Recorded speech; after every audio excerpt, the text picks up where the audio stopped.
Welcome into another edition of Huber and Friends. I'm Jeremy Huber. We're joined on the show today, and it's interesting, folks, where I kind of go back. A lot of these guests have different backgrounds, and obviously I know them. That's kind of the hook to it.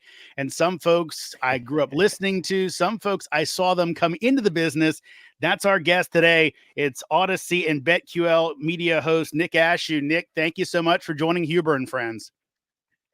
Man, you're bringing me back already. Just bringing that up, buddy. Going all the way back for us.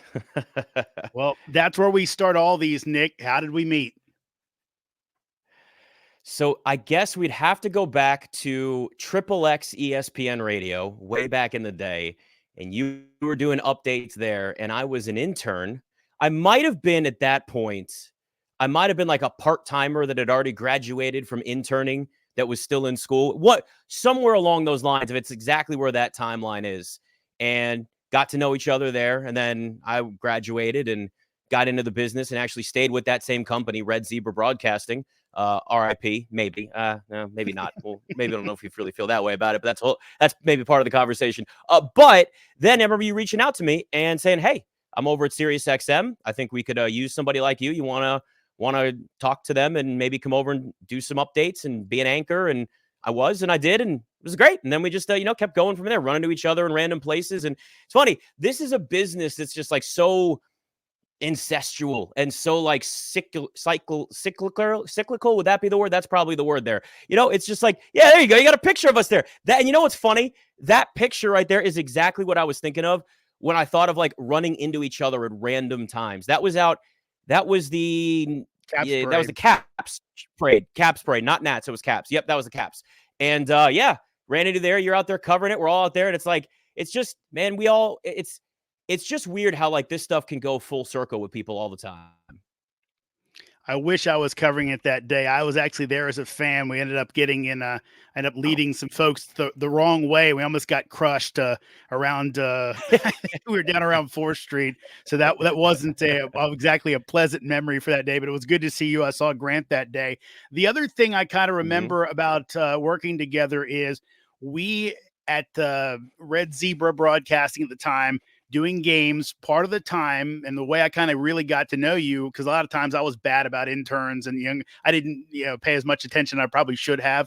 But we had a little side closet basically that it was a booth. Oh, yes. We would cut highlights together, and you and me were cutting. I don't know why we were cutting highlights at the same time. We must have been doing something different, but there was a lot of just you and me sitting together next to each other, kind of talking as we were cutting highlights together. So you were one of the guys that I got to know pretty well, the younger crew, because we actually just sat together. I forgot. So that was like, it was an editing studio, but it was shaped like a triangle. And if you went in on the left side, it was like you could relatively move and like scoot your chair back. But if you sat on the right side and you're like the smaller angle of the triangle room, you really couldn't move at all. You were just kind of like jammed into this little corner, and it looked into the main studio. And yeah, we were doing highlights on game days there. And God, that was one of the tiniest little studios I think I've ever seen. And I think we've all worked out of tiny studios before at some point or another in this industry, little closets where you just got to get something done and you go. That was probably the most awkwardly shaped one I think I've ever seen. And I'm pretty sure because of size and seniority, I shoved you over to the side, and you were cool about it because you were a young guy, and you were just happy to kind of be there, so you weren't going to make any waves on me. I knew my role, man. You're 100% right. I was happy to be there. I was like, this is awesome. I got free pizza, and I'm already going to be watching the game anyway, and now I'm going to sit here and cut highlights. I'll do it. So yeah, I got jammed far into that right corner, and I was fine with it. Nick, I want to kind of piggyback off that.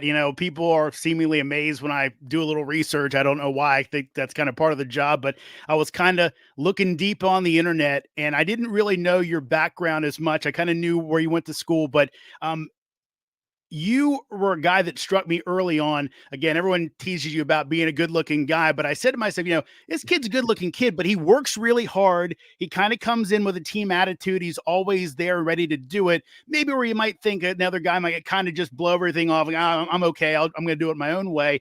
I looked it up. In your background, your father was an FBI agent, just wrote a book, and also, I believe now, a martial arts instructor. Was personal discipline something early on in your life that you kind of learned and took with you as you kind of moved along? It's funny that you mentioned that because, yeah, my dad's book actually did just come out. You're doing your research, and that I love, buddy. That's right. You got to do your research in this thing. Yeah, it's called Chasing Shadows. You can get it wherever you get all your books. And the good thing is too, it's got a new edition coming out. There's a new cover. All that, like, it's really getting a lot invested in that book. And it's cool because, like, it's about his whole career and all of the stuff that he investigated in September 11th. And like for me, I was the firstborn son out of with two other brothers, firstborn cousin out of everybody in my generation in my family. So like I'm the trailblazer. So I had to deal with all the crap first, all the, you can't do this or do that. Because by the time parents get to like their third kid, they're like, all right, go ahead. Just do your thing. Just stay out a little bit later. For me, I dealt with the cliche, you be home at this time. And if you're not, you're grounded. And we're talking like dad sitting in the corner reading a book, all the lights out in the whole house, but the lights on right in that chair. And he looks up at me and you're 2 minutes late, like that type of stuff. So yeah, like discipline, probably it wasn't like a military household by any stretch. But my dad and I certainly butted heads. This may be shocking. I'm loud and opinionated, and I was when I was 15. And my dad is loud and opinionated, and we always joke like, we're Lebanese, we're loud. That's what we do. It's what our people do, right? So it's like, it just kind of always was that way. But we have a great relationship. Like my dad and I are really close, and it's great. We spent probably an hour on Sunday after Jaden Daniels did what he did and just laughed about it and talked about it on FaceTime because it's like, we've experienced all the bad stuff with those teams, but like I watched him work his ass off, to do really important things. Like September 11th happened and he's working 18-hour days for 6 months and then still doing stuff way after that. And like you and I have done 18-hour days in this industry, but it's a lot different when we're going from like maybe one job to do an evening show or do something like that, as opposed to, or call games, as opposed to like, I don't know, investigating one of the most horrible tragedies in this country's existence. Like it's a lot more important. So like I see that, and it does. I think that type of stuff can wear off on you without you knowing that it can wear off on you, if that makes sense. Like it's kind of a subconscious thing. And, looking back now, I think that had a lot to do with it in terms of work ethic, in terms of, understanding that I'm very confident in what I can do and what I want to do, but also knowing like you can't do it alone. You got to be able to work with other people. You got to understand the benefit of getting along with other people and being a professional and, not being a jackass. Like that matters, while still making sure you approach things the way you want to, in a sense, like I'm good at what I do and I know that I can do this. How can we work this out and do it together? Like those types of things. I guess it's the cliche, like teamwork answer, if I'm being honest, but like, yeah, I never really wanted to be that guy coming into this business, and I like, it's cool that you say like, you didn't know a lot of the young guys when we were just starting to work together and getting to know each other. Cause like, I never wanted to be, and still don't, I never want to be that guy that's like, looks at somebody that's been in the business longer than him and thinks I know more than you. I may be confident of what I can do, but it doesn't mean I can't learn from somebody in one way or another, whatever the case is. Like you got to understand your strengths and your weaknesses, and also just understand too, like I've been lucky to work with mostly really good people, few bad apples, but everybody's had that. And you see that, and you see the way other people don't want to go out of their way and do anything for them or with them or help them out or even just have a conversation with them. It ruins workplace environments and all the stuff that we have to do. I just never wanted to be that guy. Like I wanted to like soak up everything I could from people that came before me so I could get better. Because like if I'm going to criticize an athlete for not being coachable, who the hell am I to then also not be coachable on top of that too? Then I'm just a hypocrite. So yeah, that stuff kind of just wears off on you over time and it becomes kind of part of who you are. And it's something I never really want to let go, however long I'm in this industry. Nick, what was the moment that got you into sports? Ooh, the moment that got me into sports. So I'd have to probably go back. Yeah, so I'm thinking like as a kid. So as a kid, before I moved to Virginia, I lived in New Jersey. Mm-hmm. And I was about 9 years old, maybe at that point when the Knicks were in the NBA finals. And I started following basketball then. And I think at that point, that's really like when I first started, except for, of course, that Game 7 and John Starks forgetting how to shoot. I was a little kid and that's traumatizing. But, it kind of stuck with me then. And, the Knicks were good then. So, of course, I'm a kid in New Jersey and I become a Knicks fan and it's a little bandwagon because that was when the Knicks were good. Kids, you won't remember this. The Knicks were actually a good team at one point, again, before maybe this year. But, so like I really just started getting into basketball then. And then it was like, okay, I got a basketball hoop out in the driveway and started playing and, getting better at it. I started playing soccer when I was like 4, but it was different than like just like playing it as a kid versus like getting into professional sports and watching games and getting into the actual like that whole aspect of sports. So I'd probably say in terms of being a fan, it'd be right about then when the Knicks were in the NBA finals. And then my dad, who was, like I said, we lived in New Jersey and then moved to Virginia. I was a fan of like all New York teams except the then Redskins because my dad he's only really a football fan, likes the Caps too, but he's a diehard Commanders football team, Redskins fan, whatever era we want to talk about them in. And, we'd watch the games, but we couldn't get every single one of them because we didn't have, I don't even know if, I guess Sunday Ticket was around then. I don't even know. But, I don't even know how hard it was back in like the 90s to watch NFL games. I guess Sunday Ticket was still around. But anyway, like we'd watch at least those together. And then I just kind of became a fan of that team and suffered through a lot of bad years. So it's nice for that to be a little bit different. But you know how it is, man. When you're a fan, you have to suffer. That's just kind of part of the deal. Yeah, and obviously your love of basketball would benefit you greatly later in your career, but you end up going to George Mason for college. What was the thinking behind becoming a Patriot? Well, one, I had a lot of friends going there. At the time, you're thinking about where your friends are going, which always matters. But, two, I knew that I was going to be, because I was fortunate to be one of those kids that kind of did have a general idea of what he wanted to do. Going into college, I knew I wasn't going to play any pro sports. I realized that about halfway through high school. I was like, this is about as far as it goes for me. When you're playing basketball and your scouting report probably says like average to below height, average shooter, and, average athleticism at best. At that point, you probably know like, okay, that's probably it for me. But when I was getting into college, I actually wasn't sure whether I wanted to be a lawyer, an agent, or get into sports media. And there was a path of maybe law school for me, but the more likely path and the one that I was really passionate about was still sports and covering sports and sports media. I wanted to be a Sports Center anchor at the time because that was back when Sports Center was still like at the height, its peak then. And then the good thing that Mason had was it was close to DC. So I was hoping like internships would come along, has a really good communications program. There was like Virginia Tech and JMU, but they're kind of like farther out there. And I wanted that chance to go closer to like where opportunities could be. And I mean, it worked out. I got some internships. I got to do a college radio show for a couple of years there, sports talk. And it was, man, it was actually, it was a really, really good experience. And it was the right choice. Yeah. Like, again, you think about your friends and everything there too, and like who you want to go to school with somewhat, but like, it was kind of a combination of everything that worked out. Nick, it's interesting when you do the internship at Triple X Redskins Radio.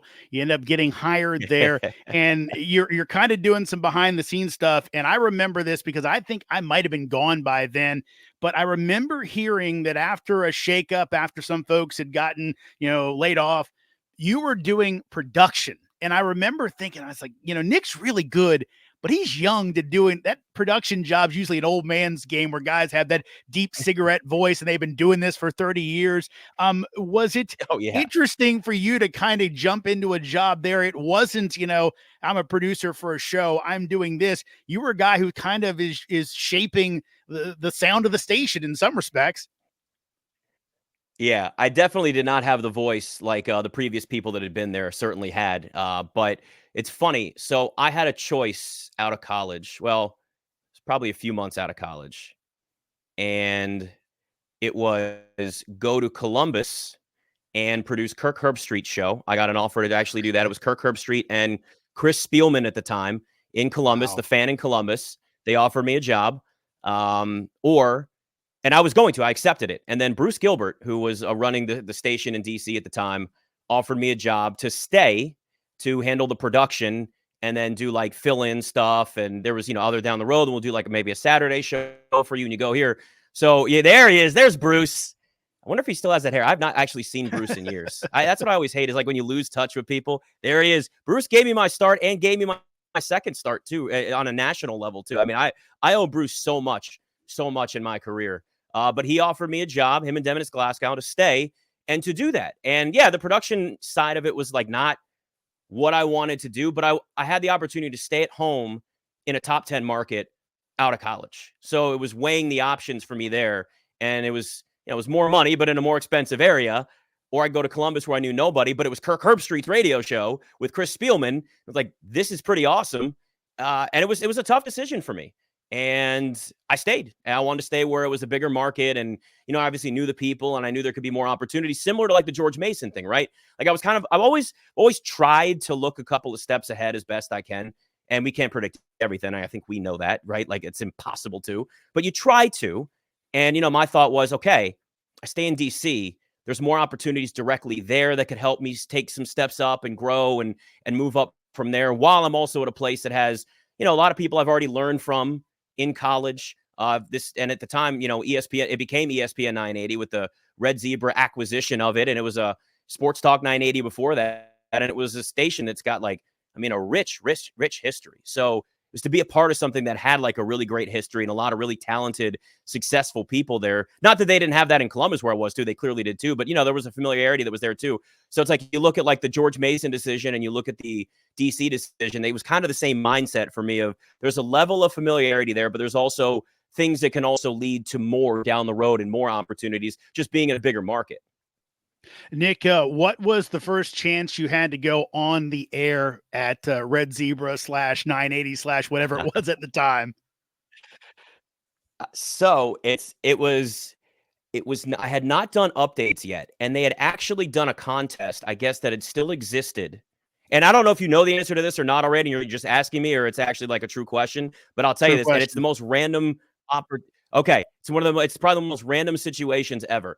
So they had done a contest before Red Zebra Broadcasting had bought Sports Talk 980 to make it ESPN 980, and that whole thing happened. When it was Triple X still, they ran a contest for somebody that won it would get to host their own show. They forgot about it for like months and months and months on end. And then they realized like, oh, damn, we got to actually like fulfill this for this guy that won. So they came to me and, George Alfaro. He's George Andres. Let's be honest. We know his real last name. He's, you know, my guy Jorge. And, you know, he worked there at the time with me. He ran the ESPN Deportes station. And we actually knew each other. We were roommates at the time too. Yep. And they were like, hey, we're going to need some other people to like host this show with this guy because he hasn't actually ever done it before, but we want to give him the opportunity to fulfill it, you know, on the, you know, the contest and have it go through. So it's me, it's George, and I can't even remember the guy's name now that won the contest. I remember he came all decked out in Redskins gear and a hat and was like so excited to do it, had a little intro written down and everything. And we hosted a 3-hour night show that night. And I'll never forget. It was really cool. Because you know how it is, like when you're coming up in this business, and like coming up in this business means, I mean, it could be 20 years and there's somebody that's beyond you and they've got something to say. Kevin Sheehan came to me the next day and I'm in that little production studio, just producing stuff away after doing the night show. And he was just like, dude, you're awesome on the air. Like, you really should do this. You should start doing updates. You should start doing all this. Like, that's really what I want to do. That's what I came here to do. And they, you know, that was kind of part of the opportunity that was going to come down the road. And he really started like pushing for me from the beginning to really start getting to do that more. But that was the first chance that I really had, other than like college radio and like the demos and stuff that I'd done, to really show that I could do that. Because that was like, again, that was the difference between like, I would have had an open mic on this show in Columbus that I would have done, or coming here and do this. I had to wait a little bit longer, but then that opportunity came, and it came in, it came in my, my hometown and in a bigger market. And Sheehan's another one of those guys that like really from the beginning is kind of had my back in my career. And he really pushed for me to start getting more on air opportunities there. Yeah, it's same thing for me. I think we were sitting there one day and they were shorting up. I think it was the Bram doing the show with Larry Michael out at the park. They needed an update anchor. Yes. And he looks at me and goes, You've done updates before, right? I was like, yeah. He goes, all right. And he went in, talked to whoever was running the station at the time and said, hey, Huber can do them. And then I ended up doing updates for 2 years and kind of helped me along with XM and everything else. So again, I just like you're indebted to Kevin, and always so great. He's a previous guest on Huber and Friends. So obviously only good things for us to say about Mr. Sheehan. You mentioned that opportunity. I think your big opportunity would come there when you hosted a show with Tim Murray, who of course has gone on to do some great things with VSiN, and getting a chance to kind of do that night show. Is that where you really kind of hit your stride as a radio host, you think? Yeah, I mean, so what they were doing before, they had a permanent night show there. When Chris Johnson took over, there was kind of like a rotation of people doing evenings, and sometimes it was Murray, sometimes it was me. And at that point, I was lucky enough to start like filling in on other shows. I'd fill in for like Scott Jackson, on Doc Walker and Brian Mitchell's show at the time, or go on any of the other shows. And I was doing updates then too, so I was on the air at least consistently every single day. And when Murray and I got that show, I remember it was just like, let's take this thing and let's run with it. Let's make it different than anything anybody else has ever heard. And let's just make it something new, And you're thinking you're doing a night show and you're competing against like Nationals games and stuff. And I think they showed us the numbers like at least early on, we had better numbers in Nats games a lot of times. There it is. God, I look like a baby. Let me tell you something. I think we need to get the internet to eliminate all pictures of me with no beard. I've just decided it's a horrible, horrible idea. I look like I'm 12. Thank you for putting that up there. It's it's going. God, I can't believe the fact that I didn't have thank God my wife, she was my girlfriend then. Oh, you leave that, you've got a picture of us there. Yeah, that was us. That picture right there, that's me and that's Murray doing our night show. And I remember him losing his mind during Nats games. We had a ton of fun, man. That was a really great show. There are still people today that will like tweet me about that show. Like that matters. When you do something, I've always wondered whether like, because I haven't really interviewed many actors. I've interviewed a few over but it's like not really our world, we don't really occasionally get to do it. And I've always asked the question to them because most of the time they have like one really famous part.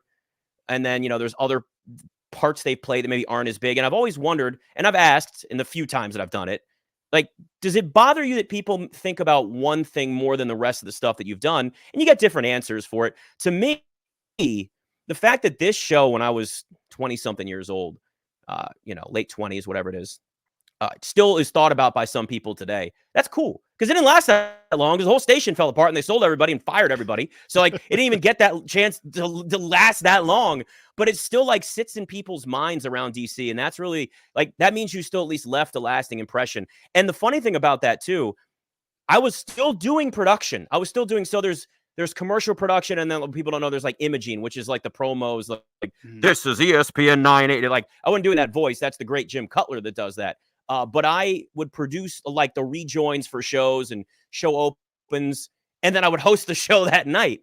And like I was like, yo, let's make this sound different than everything else. And we really did. Like we just gave it we wanted to give it just like a young, different, fast-paced feel to it. And I mean, we did. There were times I'll never forget, man. You'd think on a Friday night at 9:00, ain't nobody listening. We'd get like full call banks. People were calling in from everywhere, like into the show. I was like, we really built something. That was devastating to me when they just basically laid everybody off there and we couldn't do that show anymore. That was because the worst part, like one thing, it was like, oh, I screwed up and we didn't do well and the ratings were bad and we took it for granted or whatever. But it was doing well. It was just the place was poorly run at the end and it fell apart. And we're like, well, damn. All right. So now what are we going to do? So that's it's like one of those things where it's like bittersweet because I remember all the good times we had on that show and people still remember. But then I think of how it got cut short before it had a chance to grow. And that was brutal, man. Nick, there's again, we kind of fell out of touch a little bit. I know that you had started doing some stuff. I actually believe we got a few pictures of you doing some things for DMV Stream, which we did together. BJ Kubarulis and I, of course, we both know everybody knows each other there. I know you ended up at NBC Sports Washington, but what were the steps between losing the radio show and the station to getting there? I know you had a few different places. I know you were doing some things at Sirius XM, also possibly. I know you had got some national opportunities. You mentioned Bruce Gilbert helping you out there. Kind of take me through that road to the kind of NBC Sports Washington, wherever a lot of folks know you from that as well. So when I was doing that show with Murray at the time, I also was doing a show for Fox Sports Radio. It started off on Saturday mornings, then it was Sunday mornings, leading up to football coverage. Early as hell too. I'm talking 6 a.m. East Coast time, man. Like, whew, but you don't turn down an opportunity like that. I was probably 26. I wasn't prepared for that. I wasn't ready. And Bruce Gilbert called me, who had left DC and gone to Dallas to go run the ticket in Dallas, and then went and took over Fox Sports Radio, and then went to Westwood One and ended up leaving after that. But when he was at Fox Sports Radio, he called me and was like, "Hey, I got an opening for a Saturday show. Are you interested?" I mean, obviously, yes. Of course I am. Yes. When do I start? It was like a Wednesday. This Saturday. I'm like, wait, what? Okay. I mean, yes, but like, okay. He was like, I'd rather you just start now. We have a guy's leaving and not have to think about it, be nervous. Just get in there and go. Didn't matter. I was nervous as hell. Like, you think I wasn't nervous as hell doing that? Because also too, like, there's a like, just to kind of pull the curtain back a little bit, for those situations where the studios are based out of LA. That's where Fox Sports Radio studios are. They're out in Sherman Oaks.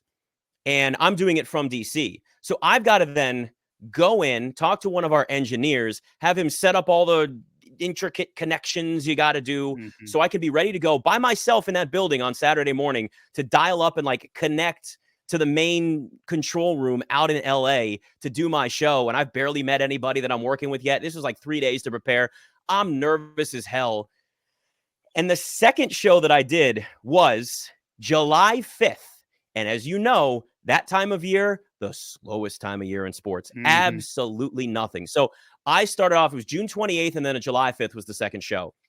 And it was the slowest time of year in sports, but it didn't matter. I loved the opportunity, and I just made it work to where I'd made sure everybody got connected and we got the show on the air. And I ended up staying there for probably about 4 years or so. And then it was just scheduling. It was just hard to do Sundays there. I was doing a early pregame show locally for DC at that time. I then had the evening show there. I wasn't at Sirius XM anymore at that point because, again, it's just some of it's just like there's only so much that you can do. And I learned at times like there has to be a level, like you got to understand where burnout is because you will burn yourself the hell out. Even when you're young, you've got to know when to like, okay, that's enough in the schedule. Because if you're only given like half-ass for everybody, it's just going to look like you're half-assing it as opposed to like, okay, he puts everything in. Not everybody knows everything that's going on in your schedule. So you got to know the line between working hard and then working too much and burning yourself out and just not being productive anymore. So anyway, back to that. I did the Fox thing for about 4 years. And then once that was done and DMV Game Time was done and Red Zebra basically got sold off in parts and all those things happened, I went across town. Obviously, I'm circling back around to your original question, but that's just kind of how I had to set the backdrop there. So I wasn't with Fox or Sirius XM. I was just doing stuff on 980. Kind of wanted to go back. Then again, they like laid everybody off and it was devastating. But I got a call from Chris Kynard, across town at 106.7 The Fan. Hey, you want to come over here and at least like kind of get in the door, get you on air, do some updates, do some evening shows, kind of get you back in your slot on that side. And it's probably a couple weeks after that happened, I was able to. I did have like a non-compete, but it just kind of got waived because they just were letting everybody go and do whatever at that point. So fortunately, and which was like, yeah, come on, guys, like let me just go work, like just let me go. So I went over and started working at the Fan. CK gave me that gig, and I just started kind of building up what I was doing there to the point where I got to doing pretty much the night show every night that there wasn't, a game on. And they ended up putting me and Chris Russell together generally on a regular basis. And anybody that knows Chris Russell knows he's a crazy person. But man, we had fun. I had fun on that show too. Like I've been fortunate to have a lot of fun with a lot of people I've worked with. And he's, that was a totally different show. We'd go off the rails sometimes, but it was great. And I did that for the time. And then on the side, I was also over at NBC Sports Washington, just doing some digital videos. This is about the time when like everybody's looking around going, we got to do more digital content. Oh my God, like missing the boat by like 4 or 5 years. And it's like, oh, we got to catch up to what we're doing now. So I was over at NBC Sports Washington. I started doing, it was like a digital short show essentially of like, it was a few minutes, probably 5 to 8 minutes. Cause before they like made everything really short, everybody's like, it's gotta be like 90 seconds or something with Chase Hughes and Keely Diven. And it was called Below the Rim. And it was just an NBA show. And they set up a studio for us. We had limited resources, but they set it up and was like, all right, you just tell the people in the back when to record 3, 2, 1, and we'll go and record it. Did that for a while and then actually parlayed that into what became opportunities to go on the original DC Sports Live with Travis Thomas and Michael Jenkins. So I went on there and did some NBA segments with them. And then they came to me and said, hey, we're looking to start a new Wizards show. Would you be interested in auditioning? Again, the answer is always yes, I'm going to do that. So audition for that. And the first sit down I had with anybody was Wes Hall, who became my co-host on that show. And I will remember sitting down. We were the first audition. We're the first two people to sit together. There it is. Yeah. And you know what that picture is too? That How to picture is Train us Your doing a Dragon. commercial for How to Train Your Dragon, the promo that they had us do with augmented reality. It was so cool. And they put us down on a set. It was just kind of like a mock set. You're sitting on two chairs, camera, whatever. And they put us down on this set and we just start talking. But before that, I had already known, I got a little inside information that he was going to be the first person I auditioned with. Somebody that had the list was like, hey, just so you know, you're with him first. If you just so you know, they really like him too. And I was like, okay. So we're sitting in the green room with a bunch of people. They had other talent from other places. Also some more like just fans. They want to kind of see if they get more of like a fan vibe. They were trying lots of different things. So I knew Wes and I were going to be first. So we got into the green room. There's about 10 of us. I was like, all right, let me test the room a little bit here. Let me see if I click with anybody right off the bat. Let me see if I click with him. There's a picture of an old picture of John Wall in a Wizards uniform with, remember the Reebok ZigTech shoes? They had like the squiggly bottom to them. And I remember just looking at that picture and I went, yeah. And I was like, oh man, those are old ZigTech shoes. I remember those things, man. I used to have those. And just out of the blue, Wes, who I found out obviously later is a big sneakerhead, pops right in and just we're going back and forth about it and the Wizards and all this. And I went, all right, he's the first guy that jumped in here to talk with me. I know we're going first. This is going to work. And we sat down and we just hit it off instantly to the point where they stopped the audition and said, hey, usually it was going to be like 2 minutes. They were like, let's do more. Let's talk LeBron and Lakers. No, it wasn't LeBron and Lakers. That was before that. It was something with the Lakers. I can't remember what it was. And we just started doing some national NBA talk. Boom, boom, boom, boom. Like it was just easy, instant chemistry.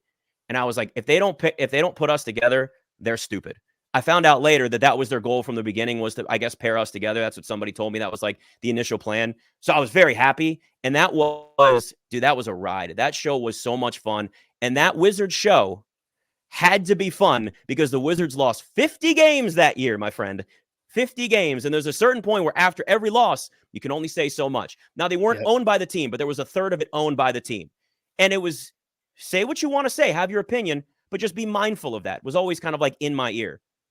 I was always going to be, here's how I feel. If they don't like it, sorry. Like, you lost 50 games.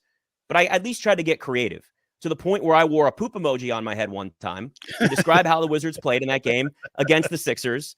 I remember people texting me pictures of it out at bars or something. I think it was like a Friday night game. Like, what are you doing on right now? I'm like, you got to turn up the volume if you want to know. Yeah. And then there was another time where, and I have the video somewhere, and I may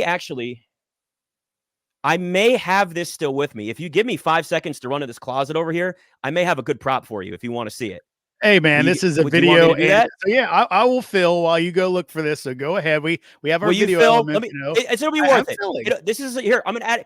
We're gonna take a quick break, Jeremy, and I'm gonna come back with something that's gonna be worth it.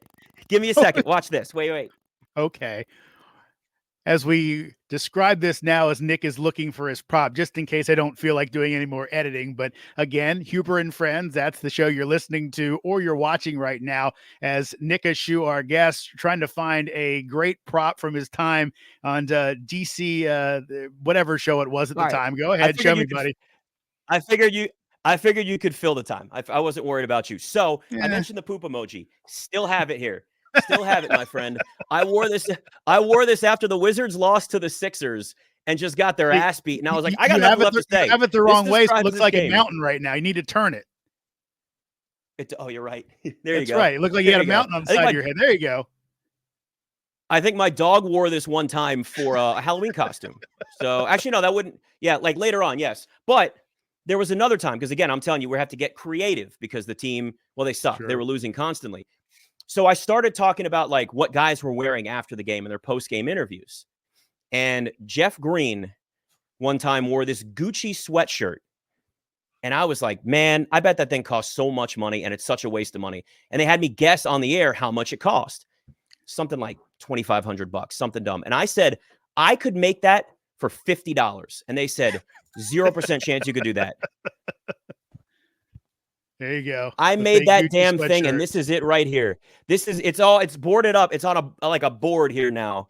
But this thing was, this is exactly what these wolves looked like.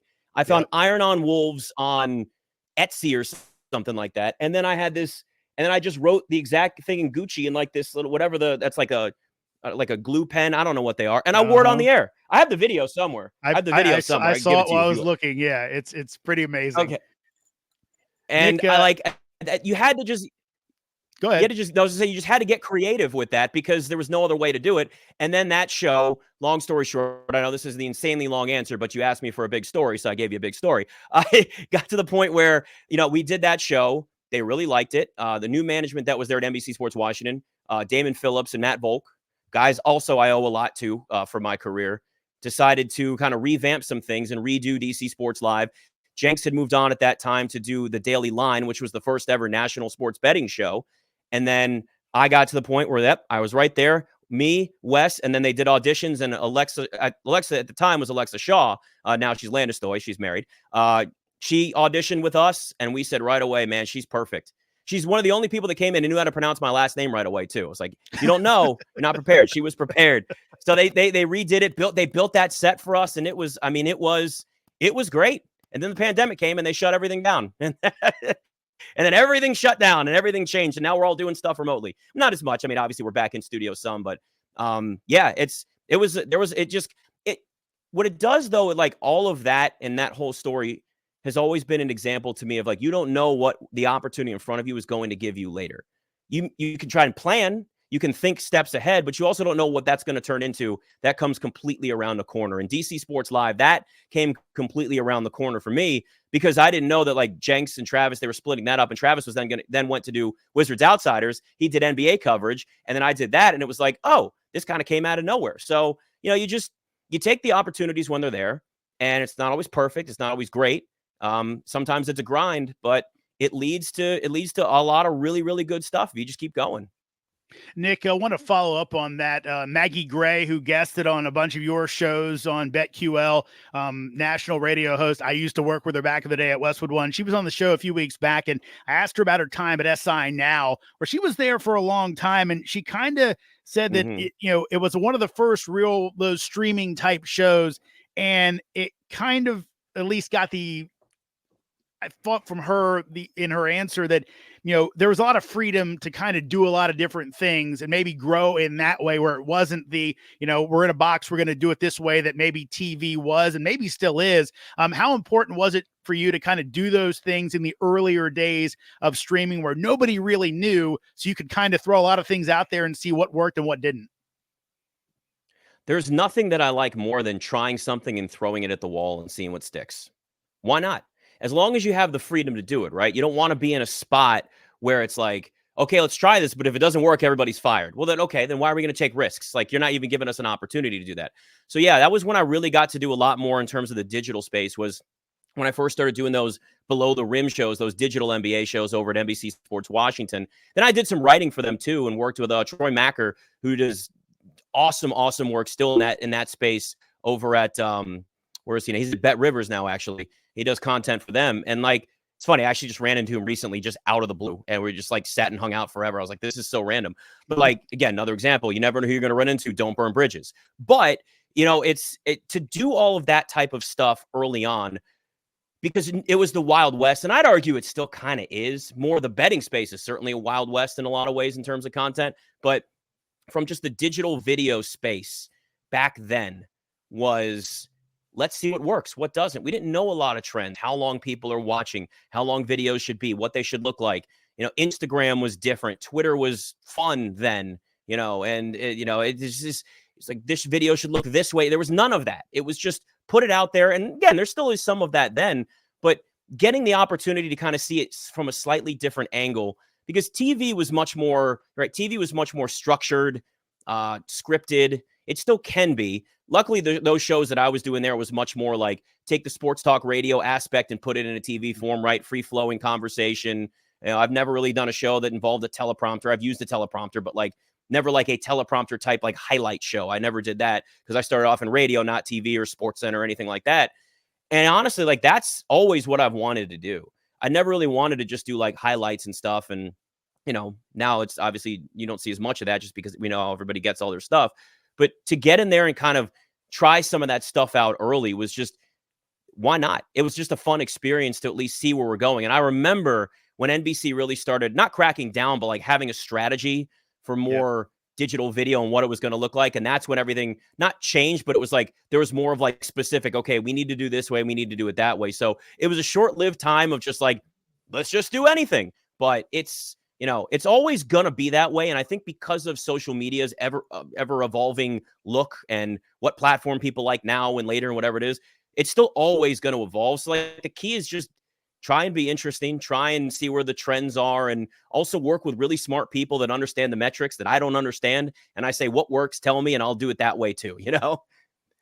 Nick, how did the opportunity with BetQL come about?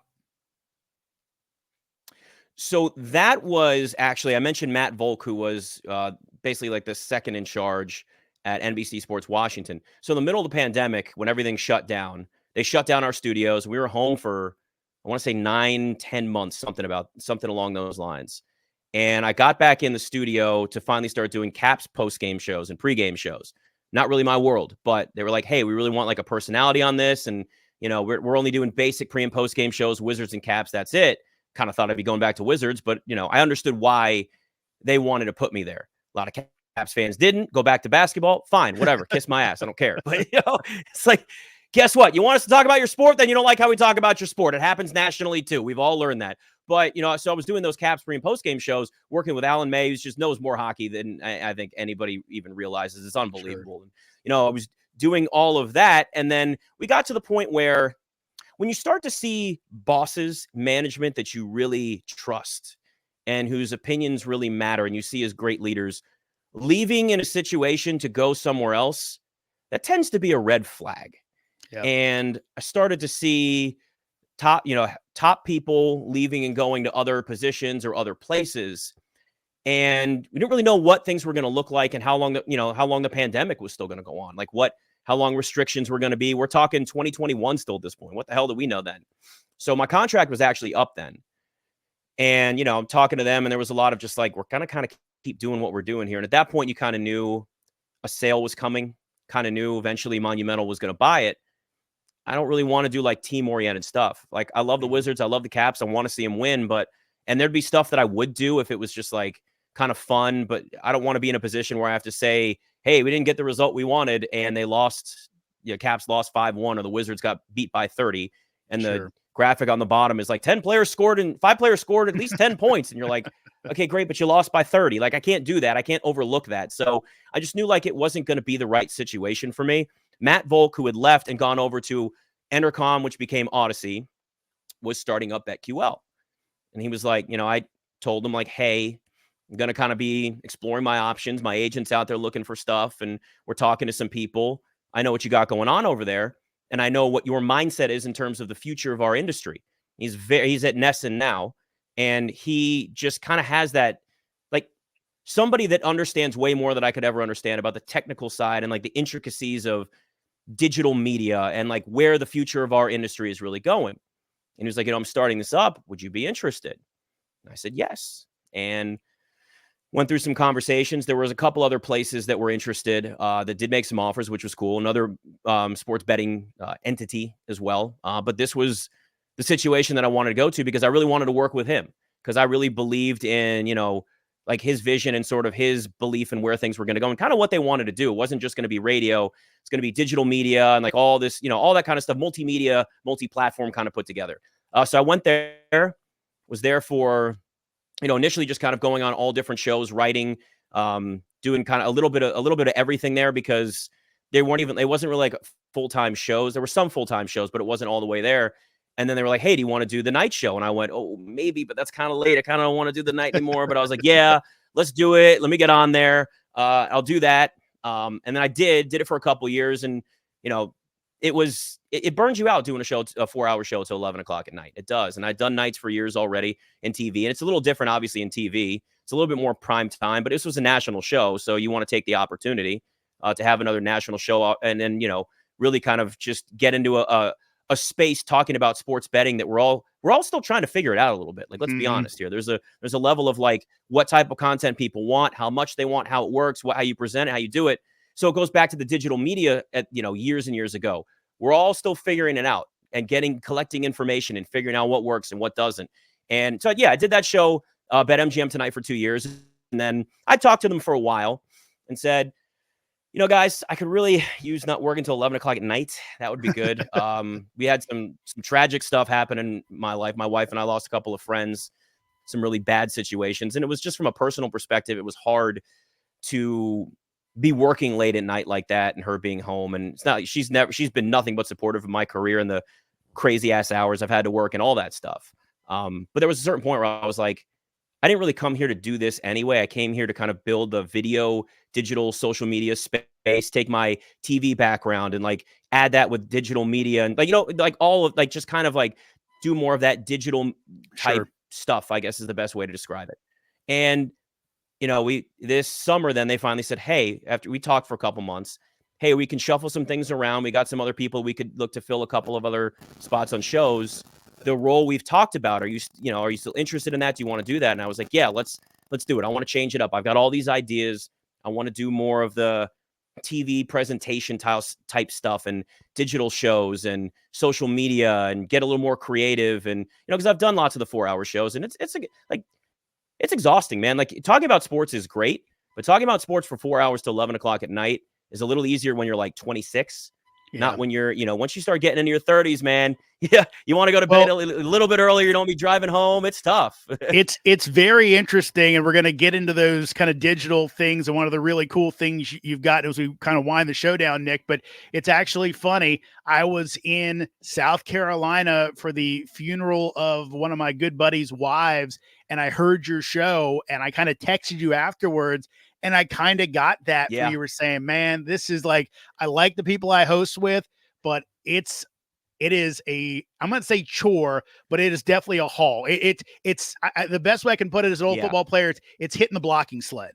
It's hitting the blocking sled repeatedly and just kind of like wearing yourself down on it. Again, you might move that blocking sled, 50 yards down the field, but it's taking a little bit out of you and you leave it on the field, right? I think that's a perfect way to describe it because like you love talking sports, you love doing all this, but also too, look, I'll be honest with you, man. You go to TV, then to radio. TV makes you a little soft. You're doing shorter shows, you're pampered a little bit more. Like you got somebody doing your makeup for you. Like you get a little pampered. So to go and then do the 4 hours, it's like it's and most people will say in our industry, they call it like the dreaded 4-hour show, right? Like the difference between 3 hours and 4 hours is astronomical. It's unbelievable how different that 4th hour is. So it was time to do something different, a little bit more along the lines of, because they were already taking clips of the show and putting it on social media and they were doing really well. And we had stuff, I had clips that had millions of views. I'm like, why don't I do more of this? I'd love to do this kind of stuff and, get a little more creative and work with our social and digital team. And that's kind of what parlayed into essentially what I'm doing now.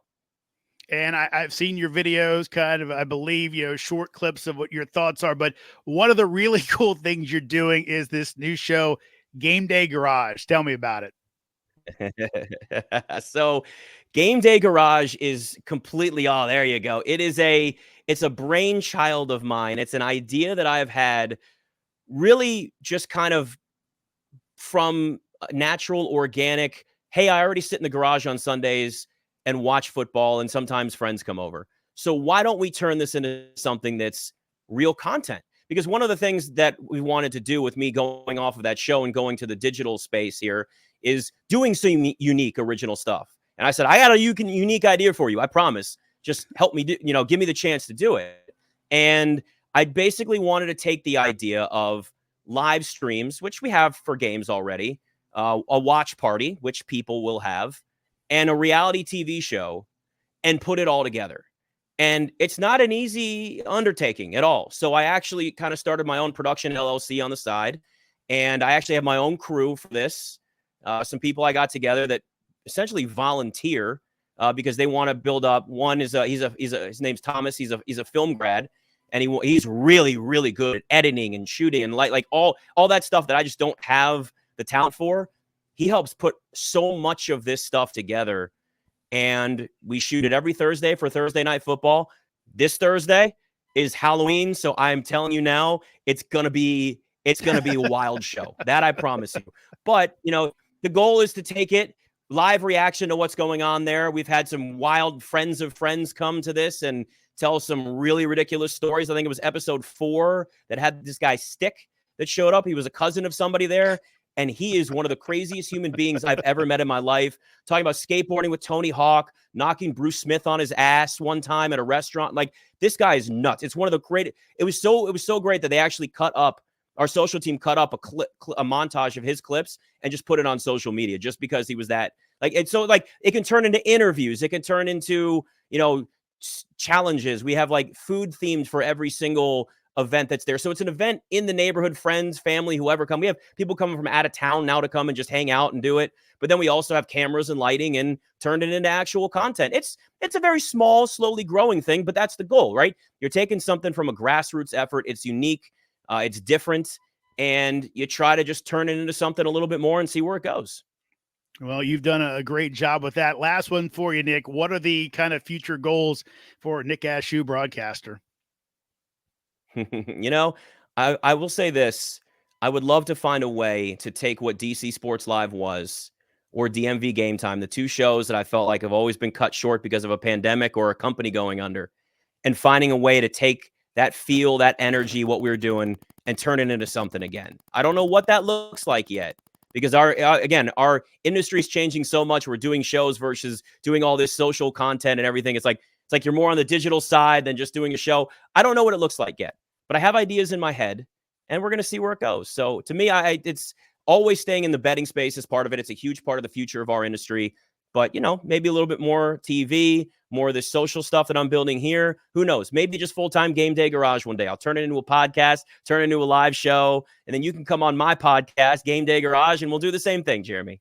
I'll be ready to do it. We can talk about how much the Commanders drive us crazy, even though this time it was good crazy, at least when it comes to the Hail Mary. Nick Ashooh, thank you so much for joining Hubert and Friends. Good luck. And again, thanks for joining us. Thanks for having me, man. It's good to catch up.